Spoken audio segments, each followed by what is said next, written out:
Hey, Master Chief, you want to play Call of Duty? No.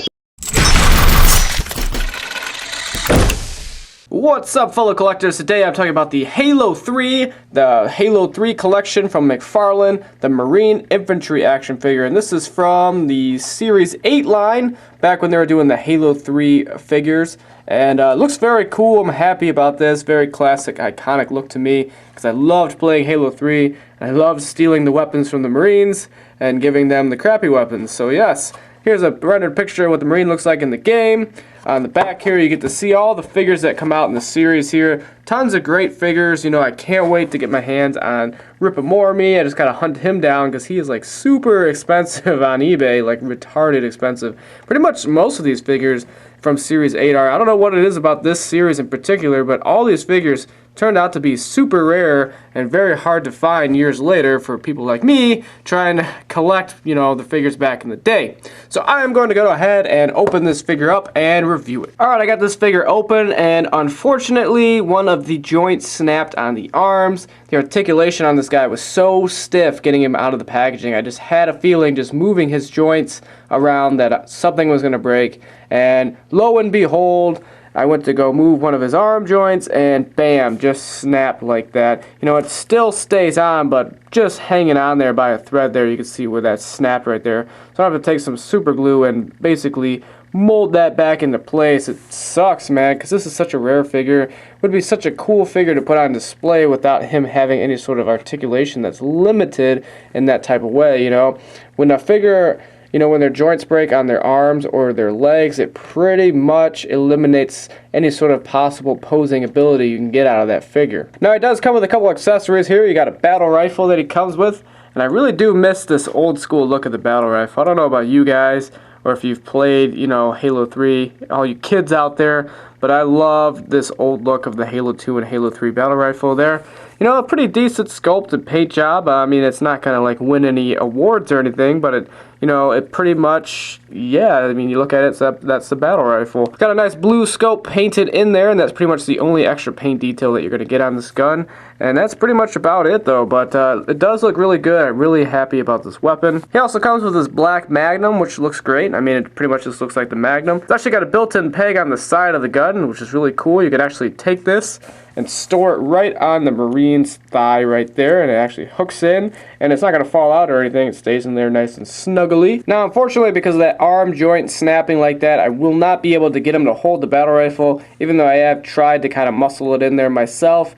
You know, I don't even think if this arm joint was working properly, he wouldn't even be able to hold this battle rifle, just because of the way his articulation is so limited. It feels like he doesn't really have that swivel motion to get his arm really to go across his chest, kind of like how the you know, Marines were in the Halo Reach series. They had, you know, this guy has a little bit of swivel motion, not a whole lot, but, you know, in comparison to the Halo Reach ones, still not enough articulation to really utilize the weapon that he comes with. So unfortunately, he's probably just going to be holding on to the pistol for the rest of his Halo career in my collection, unless I can get an SMG or some other weapon to fit into his hands. But he's probably just going to be holding on to a one-handed weapon for pretty much, you know, the entirety of him being in my collection. Now, the articulation does feel very, very limited with this guy, and you know, it sucks. I wish these guys had as much articulation and posability as the Spartan characters, but unfortunately that's just not the case. You could do a 360 motion at the head there. Can't really look up though, but you know, you can look down a good amount. You got a 360 here at the upper arm. You got a nice just hinge at the elbow, and you gotta be careful because that broke. And then the wrists are just on ball pegs there. You got a little bit, just a little bit of articulation at the hips. At his upper leg, there's a decent range of motion to kick back with, but he can't really kick out too far. And then you got a nice hinge at the knee, and then the ankles are also on ball pegs.